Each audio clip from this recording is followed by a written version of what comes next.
Halo, apa kabar semuanya para pemirsa pencari ilmu pengetahuan yang sangat cerdas dan berbahagia.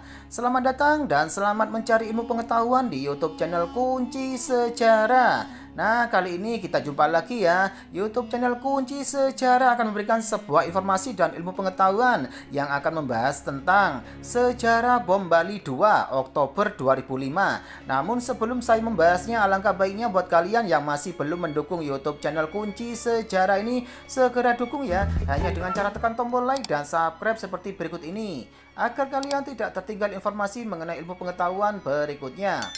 Baik, terima kasih atas dukungannya. Langsung saja ke pokok pembahasannya ya. Sejarah bom Bali 2 Oktober 2005. Peristiwa bom Bali 2 adalah serangkaian pengeboman yang terjadi di Bali untuk kedua kalinya setelah tahun 2002 lalu. Pengeboman terjadi pada 1 Oktober 2005 sejumlah 3 kali, 1 terjadi di daerah Kuta dan 2 di daerah Jimbaran. Sedikitnya 23 orang kehilangan nyawa dan 196 lainnya mengalami luka-luka. Peristiwa bom yang kedua di Bali ini memberikan efek yang cukup signifikan terhadap sektor pariwisata Bali. Karena pada 12 September 2002 sudah pernah terjadi serangan bom yang mirip dan lebih besar lagi, menewaskan 202 orang.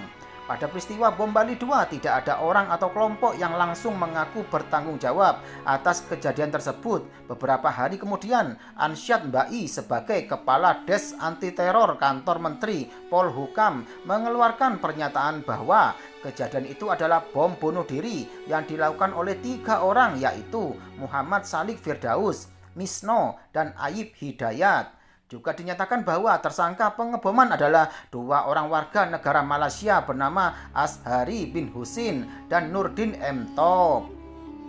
Latar belakang peristiwa bom Bali pertama adalah berkaitan dengan penyebab perang Afghanistan dan sejarah perang Afghanistan. Begitu juga dengan sejarah bom Bali 2005 yang tidak jauh berbeda, yaitu menyasar para warga asing. Sejarah bom Bali pada 2005 terjadi pada 3 lokasi terpisah, yaitu Cafe Nyoman, Cafe Menega, dan restoran Air Ajas di Kuta Square. Menurut Ansyad Mbai, bukti-bukti awal menunjukkan tanda bahwa paling tidak ada 3 orang pengebom bunuh diri dalam serangan ini yang mirip dengan modus operandi pengeboman tahun 2002.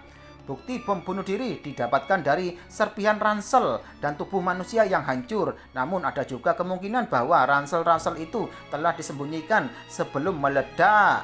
Komisioner Polisi Federal Australia Nick Kelty menyatakan bahwa jenis bom yang digunakan berbeda dari ledakan sebelumnya karena kebanyakan korban meninggal terluka akibat serpihan tajam atau shrapnel dan bukan karena ledakan kimia. Hasil sinar X yang ditunjukkan oleh pejabat medis memperlihatkan ada benda asing yang digambarkan sebagai pelit di dalam badan korban. Juga ada korban luka yang melaporkan adanya bola bearing yang masuk ke bagian belakang tubuhnya. Bom Bali 2005 di Restoran Raja dimulai pada Sabtu tanggal 1 Oktober 2005 sekitar pukul 19.25 waktu Indonesia Tengah. Ketika ledakan keras terjadi di Raja Restoran di Kuta Town Square, restoran langsung hancur berantakan, lantai dasar hancur, begitu juga dengan lantai 2, sedangkan lantai 3 tampak masih utuh. 15 menit setelah ledakan, warga yang berdekatan dengan lokasi langsung berdatangan untuk memberikan pertolongan pertama bagi para korban. Pukul 20.15 waktu Indonesia Tengah, ambulan mencapai lokasi dan pukul 21.05 waktu Indonesia Tengah ditemukan korban tewas. Sebelumnya telah terjadi 2 ledakan di pantai Jimbaran. Sejarah bom Bali 2005 mencatat adanya 23 orang korban tewas yang terdiri dari 15 orang warga Indonesia, 1 orang warga Jepang, dan 4 orang warga Australia. Di luar ketiga para pelaku pengeboman, menurut Ansyad Mbai, serangan ini memiliki ciri khas berupa serangan jaringan teroris Jamaah Islamiyah sebagai organisasi yang berhubungan dengan Al-Qaeda dan telah mengebom Hotel Marriott Jakarta pada 2003, Kedutaan Besar Australia di Jakarta pada 2004, bom Bali 2002, dan pengeboman di Jakarta pada 2009. Kelompok teroris ini memiliki ciri khas untuk melakukan serangan secara beruntun dan dan bertepatan waktu seperti pada peristiwa 11 September 2001. Pada tanggal 10 November 2005, nama-nama pelaku diumumkan oleh Polri, yaitu Muhammad Salik Firdaus asal Cikijing, Majalengka, Jawa Barat, dan pelaku peledakan Kafe Nyoman, Misno atau Wisnu, berusia 30 tahun, merupakan pelaku pengeboman Kafe Menega dari Desa Ujung Manik, Kecamatan Kawunganten, Cilacap, Jawa Tengah. Pada 19 November 2005, kembali diumumkan seorang pelaku bernama Aib Hidayat berusia 25 tahun dari Kampung Pamarikan, Ciamis, Jawa Barat sebagai pelaku bom di restoran Air Ajas. Dalam pengusutan itu juga ditangkap salah seorang tersangka anggota komplotan teroris, yaitu Muhammad Holili. Ia dijatuhi hukuman 18 tahun penjara pada tahun 2006 karena sudah membantu Nurdin M. Top dan Dr. Azhari untuk merakit bom yang meledak pada Sejarah Bom Bali 2005. Holili dinyatakan bebas bersyarat pada Rabu tanggal 6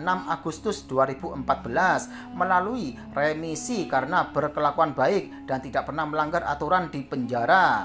Pembebasannya setelah menjalani separuh masa tahanan sudah mendapatkan rekomendasi dari Detasemen 88 dan Badan Nasional Penanggulangan Teroris. Aktivitasnya akan terus dipantau dan tidak dapat keluar negeri tanpa persetujuan Kementerian Hukum dan HAM. Jika ada tindakan kriminal yang dilakukan, ia akan dikembalikan ke penjara. Presiden Susilo Bambang Yudhoyono melalui konferensi pers mengemukakan bahwa peringatan akan serangan terorisme di Indonesia telah didapatkan mulai Juli 2005, tetapi ada kemungkinan aparat menjadi lalai karena pada saat itu juga terjadi kenaikan harga BBM yang membutuhkan pengawasan lebih. Tanggal 2 Oktober dalam konferensi pers berikutnya untuk membahas sejarah bom Bali 2005, Inspektur Jenderal Made Pangku Pastika menunjukkan video mengenai salah satu pengebom ketika masuk ke restoran Raja di Kuta dengan membawa ransel dan meledakkannya. Kemudian pada 9 November 2005, polisi menyergap sebuah villa di Kota Batu, Malang. Penyergapan itu menewaskan Dr. Azhari yang merupakan salah satu buronan asal Malaysia dan dianggap sebagai pembuat bom dalam 2 kali peristiwa pengeboman di Bali.